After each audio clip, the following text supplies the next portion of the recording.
The Lunaverse, Episode 14, Tales of Ponyville, by Rainbowdoubledash. Concept by Rainbowdoubledash. Chapter 1, Stormy Weather. I hurt somebody once. Bad. It was the worst day of my life. Funny thing is, funny. It isn't really funny, it's horrifying. I don't even remember what made me do it all that well. I always been so good at keeping everything inside, and this didn't really seem all that different. It was summer flight camp. I was a civilian. He was just a cult. I flooded a turret or an Allen Ron roll or something and got the lowest score in the camp, or near the lowest. In the cult, his name was Hoops, said something about my name, raindrops, being good because dropping rain was all I was good at. It was something like I hadn't heard before. None I had dealt with and kept all balled up inside before. But the next thing I remember I was seeing red, and they were screaming. His and mine. Him in pain and me in rage that finally just boiled over to the surface. It was taking two coaches to pull me off of him and stop me from continuing to pound him. Then there were sirens and police. Long story short, I was just a civilian. The judge decided it was a heat of the moment thing. That Hoops was at least partially to blame for goading me and harassing me. There were some court-ordered therapy sessions for me and community service. I had to switch schools. But Hoops' right hind leg was broken in 3 places. His shank was essentially dust. They had to bring special unicorn doctors and surgeons up to Cloudsdale to fix him. And to this day, he still walks with a limp. He still has a restraining order on me, too. I could have broken his wings the same way I broke his leg. Nothing would be worse for a Pegasus than wings that didn't work right. I could have really crippled him for life. I could have killed him. A part of me knows that no matter how bad I did was, it could have been worse. I tell that part of me to shut up. I know what I did wasn't as bad as it could have been. It was still horrible. Still, the worst thing I've ever done was to any pony. Worse than anything that any pony else I know has done to any pony else. But even worse than that, Happy Fat. Worse than anything, I know I could do it again. Easily. I don't know why I'm angry, but I am. All the time. It's always there, just beneath the surface. Everything makes me angry. The way my father takes forever to say or do anything. The way my mother is so hyperactive. My little brother's butt collection. My boss. My co-workers. My friends. Everything! Me. I'm angry at myself all the time. I'm angry at what I did. I'm angry that I could do it again. Sometimes, I get so angry that I fly to Whitetail Wood and find this clearing and just fill it full of rocks and then spend hours, just breaking the stones apart with my bare hooves, imagining that it helps, imagining that physical destruction somehow helps me in my anger issues. But it doesn't. There's only one thing I know that calms me down. One thing that's somehow able to wash away everything I feel just beneath the surface. Douse out the fire and cool the embers and just expose what I think, what I hope deep down inside. Is the real me. The Furka. President habitation that never actually reaches the ground as it would evaporate too fast, was thick as raindrops flew through the clouds that had gathered to the Evertree. 3,000 feet in the air, wings spread wide, and hopes spread out as she focused on the feelings in the sky around her. The pressure, the moisture, the wind speeds. Tingling sensations ran along all her feathers, into sensory organs contained in the alley of her wings, and near the frogs in her hose. Sensory organs that all Pegasi possessed. She liked what she was feeling through them as the vigor ran across her coat, through her mane, and soaked her feathers. Here, in the skies over the Everfree Forest, Weather was allowed to run wild and free. Well, not so much as allowed as it insisted. The weather magic of Pegasus ponies was almost entirely negated by the strange, ancient magic that permeated the boughs of the forest and stretched high into the skies, higher than any Pegasus pony could fly. However, the Everfree didn't rob Pegasi their ability to sense weather and the atmosphere around them. At length, after feeling her way through the storm and letting the vigor render her completely soaked, Ranger supposed that it was time to head back, and so started heading east, back to the edge of the Everfree Forest where Ponyville's odd-duty weather patrol had lit up a cloud platform to keep an eye on the burgeoning Everfree storm.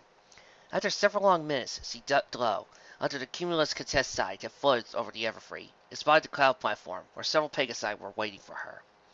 Sunlight Earhart and Thunderlane, who had been part of this forecast patrol into the Everfree, had arrived back before her.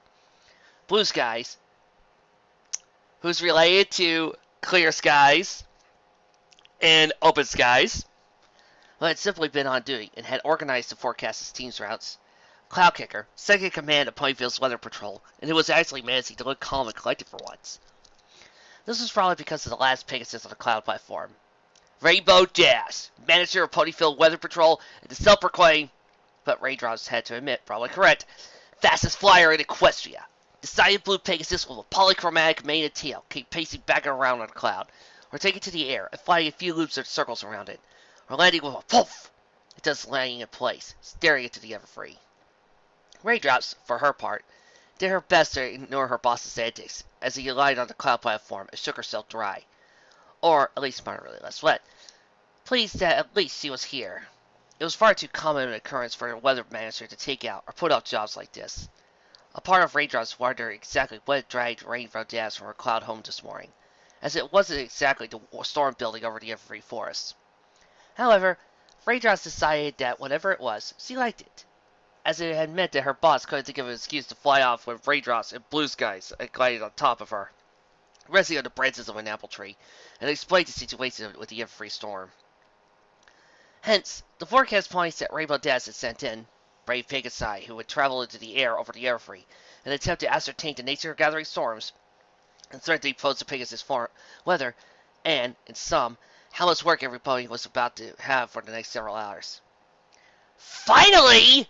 Rainbowdash said as Raindrops finished shaking herself up. We've only been waiting here forever, Dropsy! Any other day, Raindrops would have, at the very least, sought a lethal death glare at Dash's direction for calling her Dopsy, a nickname she made no secret about hating. Currently, however, the jasmine-colored Pegasus was soaked to the bone with rainwater, which for Raindrops translated into basically a good mood. Good enough that for all she did was flutter her wings a few times, sending some water droplets Rainbowdash's way. The weather manager of Ponyville didn't seem to notice or care. So, Rainbowdash asked, scuffing a hoof on the cloud, was it worth waking me up for this? Was having a great nap, you know. The four ponies looked at each other. Before sunlight, a white stallion with blue mane slowly shook its head. Well, that depends. The storm is large. Near as I can tell, it stretches from one end of the Everfree to the other, and the Vigra is thick. But, Rainbowdash asked, leaning in. Well, it's not really much of a storm, Earhart said, looking back at it. I mean, it's huge, but only in the area it's covering. Otherwise, there isn't really thunder or lightning or as much strong winds. Just incoming precipitation, and not even that hard. Precipitation was a technical term for any kind of precipitation that had actually reached the ground, as opposed to Vigra. In this case, it was referring to what unicorns and earth ponies would simply call rain. Ugh. Barely worth menacing to call it Cumulus Contesti, Thunderlane adding, referring to the most basic kind of rain cloud. Tall, dark, bursting with water. But easy to make and direct, with rarely having any kind of nasty surprises in the form of lightning or ice. If we were making those for participation, you'd probably chew us out and beat us down to patrolling the Whitetail Wood. Rainbowdash leaned back, sitting on her haunches with one hoof over her mouth as he considered, taking a map and planning for Cloud Kicker as he did, looking over the weather schedule for the next month. Angrily, Raindrops sighed as she settled onto her stomach, and turned her attention to her front hooves. From the sounds of things, she was about to have a long, boring day on the job, playing to what amounted to Sky Janitor. The Everfree, Storm, will try to roll over Ponyville for the next few hours, and she, along with the rest of the on-duty weather patrol, would be stationed on the edges of the Everfree and basically spend their time bucking away the clouds once they cross over to the forest's airspace. Wait, buck, wait, buck, wait, buck.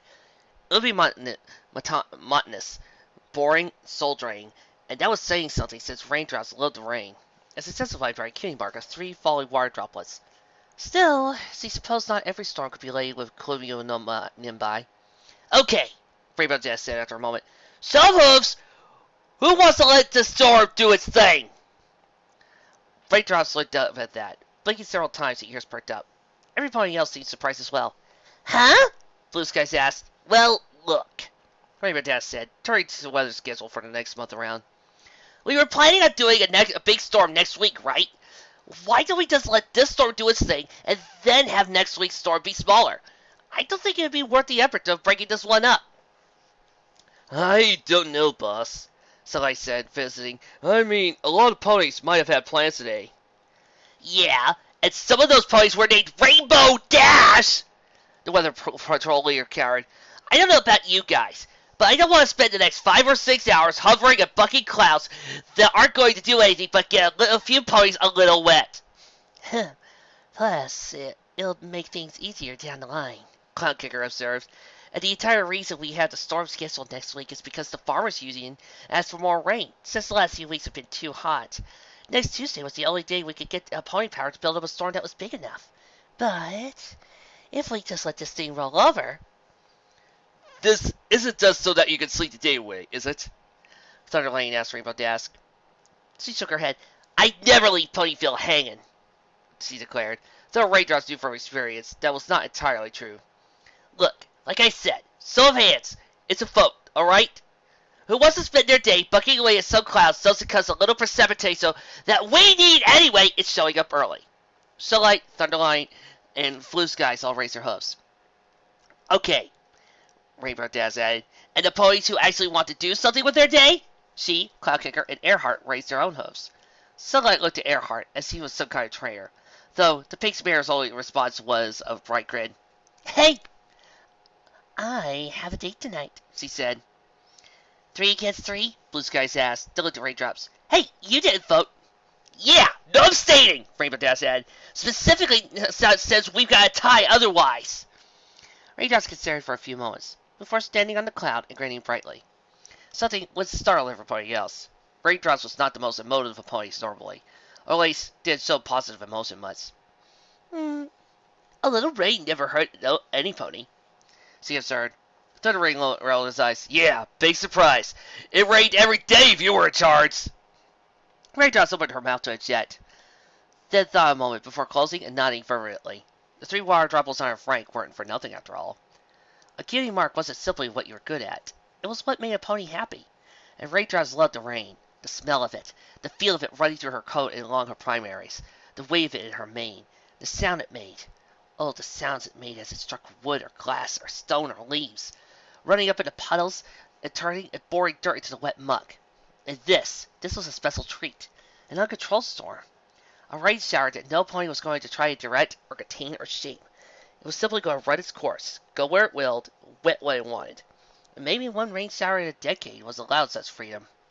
And Raindrops intended to enjoy every single moment of it. My little pony, ah, my little pony, friendship never meant that much to me, my little pony. But now you're all here and I can see stormy weather, lots of air, a musical bond, with loving care, teaching laughter. It's an easy feat, and magic makes it all complete. You have my little ponies. How did I ever make so many true friends? The Lunaverse, produced by Rainbowdoubledash. Produced by Hasbro. Hasbro. It can happen only on the hub. As read by Martial Art Fruit User. Presented to you by Avengers 2, Age of Ultron. What are you doing listening to this live read? Go watch it! As Raindrops flew home a few hours later, after having finishing up the rest of her normal patrol shift, she kept glancing behind her, looking at the ever-free storm to make sure it was still there, still coming. And it was, drifting east from the ever-free force and toward Ponyville in a slow, inexhaustible way. It wouldn't be long now, 15 minutes at most, and then the first drops of rain would begin to fall. Already, she could feel the air around her wings and hooves moistening, climbing up as in anticipation as the storm pushed the air ahead and forward, heralding its arrival. She was giddy with anticipation. There was absolutely nothing that could ruin her good mood right now, not with a wild, free rainstorm on the way. Some things could come close, though, like for example, the sight of her little brother, though, Snails sitting on the roof of her home. Raindrops blinked a few times as she landed on the thatch roof herself, as quietly as possible behind him. Snails seemed to be focusing intensely on something, leaning aside slightly to get a better look, as he saw that he was looking into a glass jar, the cover of which he had poked holes into. Inside the jar was a large insect, though one Raindrops recognized quickly as a harmless cicada. Snail's special talent, which he had earned last year, seemed to relate to what Raindrops could only term as creepy crawlies. He certainly was always interested in them, digging up larvae and examining them, spending hours staring at spires, spinning webs, drawing comparative pictures of the different patterns on the shells of snails, and so on. Of course, if he wanted to study and capture cicada, there were better places to do it than the roof, especially seeing as he didn't have wings, the way Raindrops like her parents did. There was a guardrail surrounding the roof, but that didn't change it was dangerous. "Hi, sis," Snail said after a few seconds. Raindrops wasn't surprised that he heard her. He was very perceptive, and Raindrops was, to put it mildly, heavy-hoofed. He looked back at her, smile on his face. "Look what I found!" Raindrops trotted along to the roof to join her brother, looking in at the cicada. The insect was inside, crawling around, looking for a way out, but its leg couldn't find any purchase on the smooth glass of the interior of the jar. Snails had a small bug collection in the room of his house, a bug collection that was, fortunately or unfortunately, subsidized by their mother, Shutterbug, a photographer by profession, but also an amateur entomologist who had always encouraged Snails' love of all things creepy and crawly. The bugs were kept alive and well fed, and Snails had a tendency to release them after about a week or two anyway, in order to make room for new bugs. "You gonna keep it?" she asked. Snails considered his sister's question for a long while, before shaking his head. Even as he did, he took the jar in his mouth and opened it, before turning it over and pouring out the cicada. It landed on its back, but quickly righted itself, turned over, and flew off, its gossamer wings buzzing rapidly as it did so. Raindrops and Snails watched it go, before she turned back to her little brother. "Okay, what's wrong?" she asked. Snails sat up, not immediately answering, as he scuffed a hose on the thatch roof beneath him. "Today at school, Silver Spoon called me dumb," he said at length. Raindrop scowled. Her good mood wasn't gone, now, but it was put on hold at that. "What did you do?" "I called her dumb, too." Raindrop suppressed the urge to compliment her brother on that. "You should have gone to get your teacher if she was bothering you," she said. She felt like she was almost betraying her own foolhood when she said that. But then again, the fact that she had not been one to do that caused her no end of grief back in the Cloudsdale. Snails looked dejected. "Silver Spoon said that she wasn't dumb because she didn't have a sister who hit her in the head and made her dumb." "What?" Raindrops demanded, wings flared. Good mood, gone now. Snails looked up at Raindrop's exclamation. The Pegasus retrained enough presence of mind to not be focusing her glare on her little brother. Instead, she was looking around Ponyville, trying to remember if she knew where Silver Spoon lived. "I can't believe that Caesar! I never hit you!" Raindrops had anger problems. She knew she had anger problems. She was also unusually strong for a Pegasus. Indeed, she was unusually strong by Earth Pony standards as well. These two in combination had not always ended well in past. More than one random stone, or instant tree, or other harmless inanimate object had broken under one of her hoofs as she tried to physically work out her anger on something. And she hadn't always been the best at keeping it in private, in the jail, or gym, or Whitetail Wood, where no pony could see her rage. But she had only once struck a pony in anger, and that was years ago, back at Cloudsdale, when the pony in question had decided to spend a day tormenting about her unusually slow, clumsy fighting abilities. And to this day he walked with a limp in his right hind leg. Raindrops hated herself for that. She always would. In an instant she had gone from being a clumsy flyer in school with a few acquaintances, not even real friends, to being a Pegasus non grata, to being avoided at all costs lest he flip out again and cripple some pony again. Even switching schools hadn't helped at all. Her rep had followed her. Only after Snails had been born, a unicorn, not a Pegasus, and so incapable of living in Cloudsdale, and her family had moved to Ponyville, had she at last finally escaped what she had done. Snails was watching Raindrops closely. "I told Silver Spoon that," he said, "but she just said that you hit me in the head so hard I don't remember. And then I said that all you've ever given me was noogies, and she said that was how I got brain damaged." Raindrop's right eye twitched, as she had to struggle to remind herself that Silver Spoon was a little spoiled rod filly who, well, probably deserving her anger, did not deserve to have Raindrops burst in on her home and shout her. "You're not brain damaged," she insisted. "I am dumb, though." "You take a little longer to figure things out," Raindrops said. "That doesn't make you dumb. A dumb pony wouldn't know about thoraxes and Ellitones." "Electron," Snail said. Illyrita for more than one. He smiled a little as he said that, though it dropped quickly. But that doesn't mean I'm not dumb. No pony cares about bugs other than Mom and Snips. And Mom just likes to take pictures of them. And Snips just likes to take a look at them. Raindrop stared at her brother. You're not dumb, she insisted. I promise you, Snails, you're not. So Spoon's just trying to make you feel bad. Why? Because she's a bad, not very nice pony, Raindrops responded, catching herself before she could say a bad word around her full-aged brother. You see things a little differently. Take a little longer. But that does not make you dumb, okay? Snails considered Raindrops' encouragement for a few more moments before nodding slowly. Even as he did, Raindrops' ear twitched as she heard the first drops of precipitato, rain in this case, begin to fall. One particular drop, a very large one, landed right on her snoot, splashing her eyes a little. She smiled wildly, looking to Snails. It's going to rain, she told him. Better get back inside. Snails nodded, not asking if Raindrops would be coming in as well. She never came in during the rain. Before heading downstairs through the trap door built into their parents' home roof, though, he took a few steps and nuzzled Raindrops. Thanks, sis, he said. Raindrops couldn't help but smile. She used to hope to squeeze him close. No problem, she assured him. Raindrops had been hoping to grab a quick bite to eat before the rain began, but her talk with Snails had taken up too much time. Not that she regretted it in the slightest, and besides, that would just make dinner, when she finally got around to it, all the more satisfying.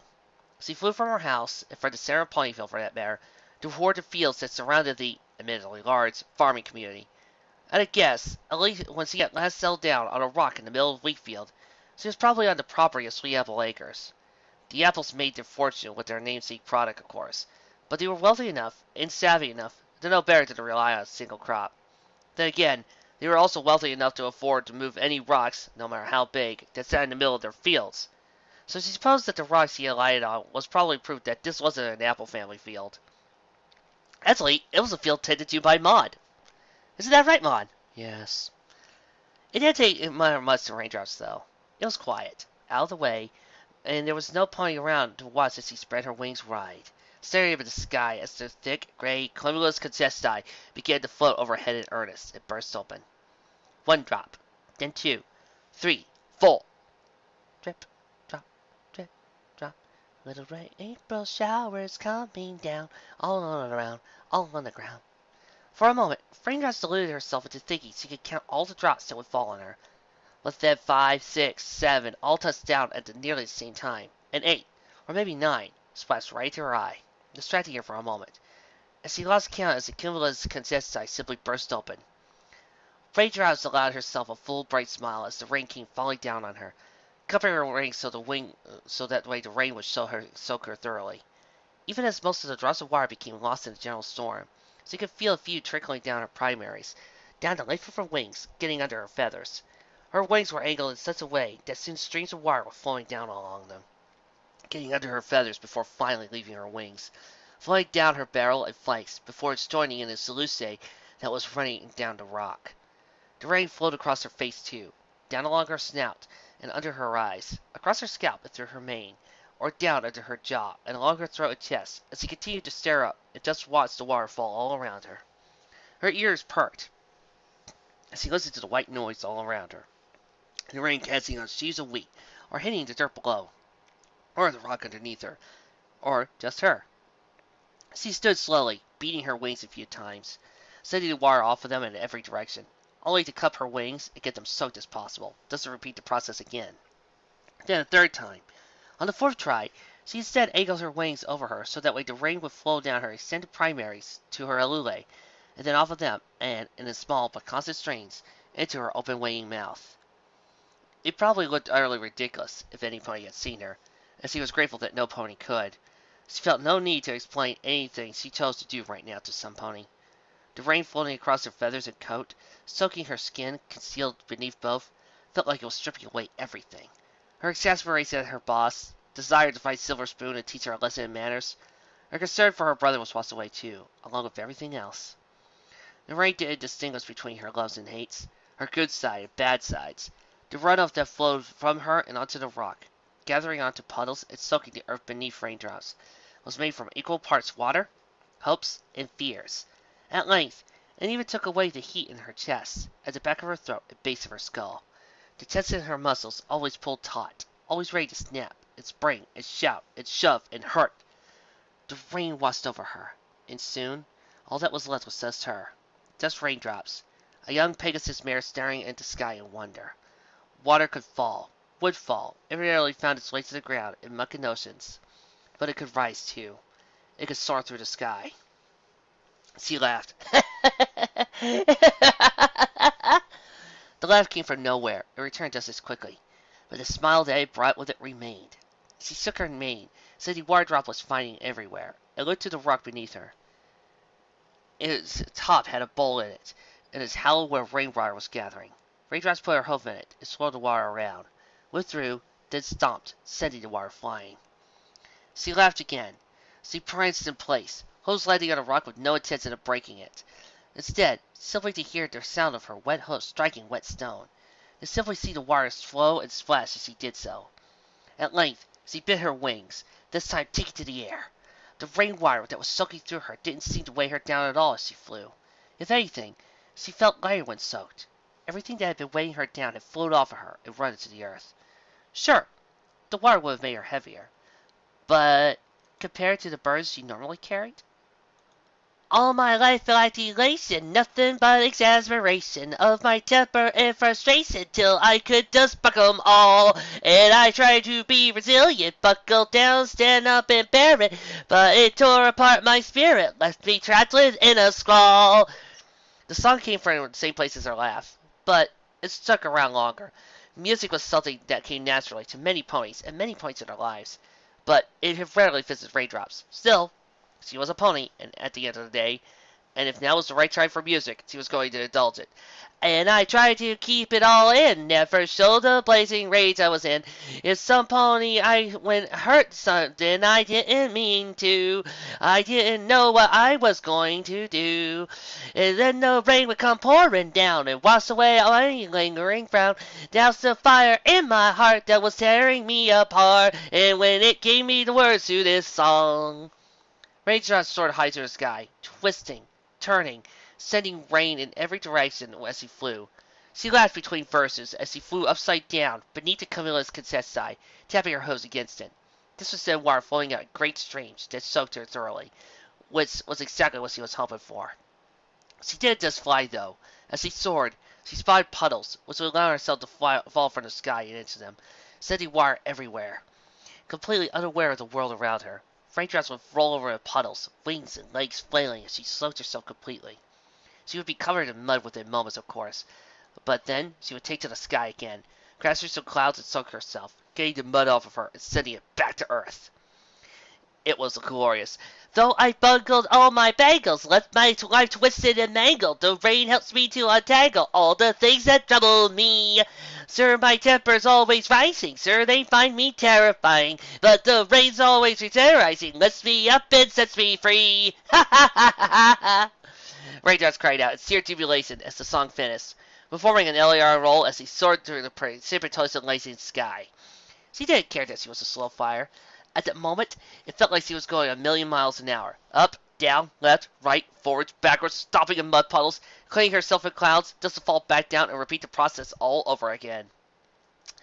Ooh, what the hey, she thought. Encore! Though I bungled all my bangles, left my life twisted and mangled, all the rain helps me to untangle all the things that trouble me. Sure, my temper's always rising, sure, they find me terrifying, but the rain's always re-energizing, lifts me up and...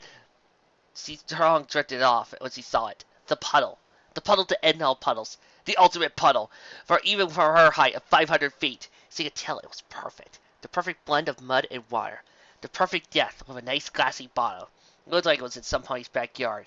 But raindrops were sure they didn't mind she was crashing down for a quick soak. She tucked her wings against her bow and let herself fall to the ground. 400 feet, 300 feet. The puddle was so intense icing. 200 feet. It was 6 inches deep. 150 feet. 50. Splash! Raindrops landed perfectly on all four hoofs, sending the rain flying up all in directions. She didn't remain that way for long, as she let herself fall into her side, wings flapping as she splashed around in the puddle, mud soaking her, covering her in grit, or trying to, but the wire in the puddle would soak her through it just as quickly. She covered herself in it, ducked her head in the puddle, and switched her mane about, seemed to do with her tail, stood, simply began pressing in place. I love rain! She thought, I love rain, I love rain, I love rain, I love rain! What are you doing? Raindrops froze at the voice. Glancing, she suddenly realized his backyard, this house, and the blue-coated, silver-made unicorn pony levitating a cup of coffee in front of her mouth in the garden it belonged to. Raindrops stared at Trixie Lulamoon. Trixie stared back, one eyebrow raised. You know what? I don't even care. It's raining, I'm soaked to the bone, covered in mud, and I couldn't be happier right now. I don't even care that Trixie just caught me splashing around like a little filly. I've seen her drunk, so that probably makes us even. Besides which, I really do think that when I'm like this, when the rain has soaked through my coat and my feathers down to my skin, my bones, and my heart, that it leaves behind nothing but the real me. And how could I not want my friends to see that?